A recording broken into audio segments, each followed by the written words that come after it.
This is Alabama Veterans Park. Look, the fences are all the way down.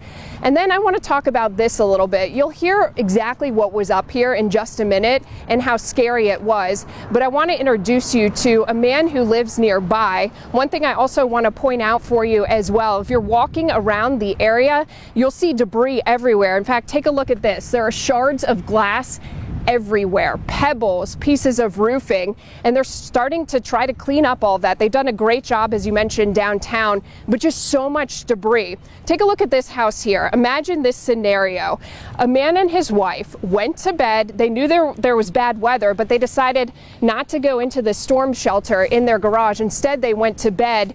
And the man says he was woken up in the middle of the night. One of the scariest things, take a look at this. These are tiny pebbles that were on rooftops all in the area, some of those buildings that were devastated. And he woke up to the sound of these pebbles crashing through his windows and then glass flying. Take a listen. Me and my wife, we went and laid down, and then, I don't know, maybe an hour or so went by, and next thing I heard was boom, and I heard glass. What was it like being inside your home during this? Scary. I'd never been in anything like this before in my life. I'm 81. This helicopter, there was a helicopter laying here in my driveway. Oh, wow. From right up there? It came from right up there. And I've got a storm shelter inside that garage. I didn't even have a chance. You know, we didn't even have a chance of getting to it, you know, from inside the house. I just spoke with his wife who was driving out. She said really there were terrifying moments here. There are similar stories, but the damage is really hit and miss. One of the worst hit places is a beloved bookstore right in the heart of downtown Athens. And that's where we find Julia Miller with more of a look at the damage there and the story as the bookshop owners try to now rebuild. Julia? I'm here at the CEI bookstore. It's just a little bit away from the main square of downtown Athens. And if you take a look behind me, you can see just a little bit of the damage here, but there is extensive damage. This entire building almost demolished, the roof ripped off, leaving nothing but debris and insulation.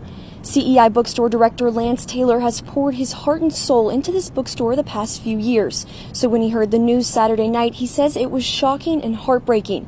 But nevertheless, he says they are prepared to come back from this better than ever. While they might have not very much salvageable, they are determined to rebuild, continue serving their customers.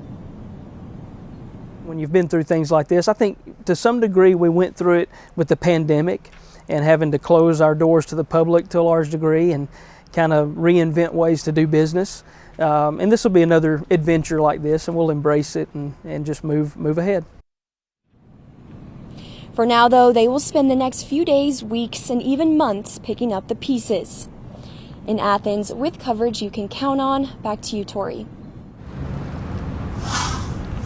All right, so Julia, also important to point out that this storm really affected many areas outside North Alabama with some destruction and damage, just like what you're seeing here in other areas. Let's take a look at down in central Alabama now, where an equestrian school is also working to clean up after that same storm system tore through Harpersville. Take a look. The storm's causing some major damage to horse stalls at Al Jazeera Riding Academy. The academy's riding arena was also destroyed. It's considered a loss.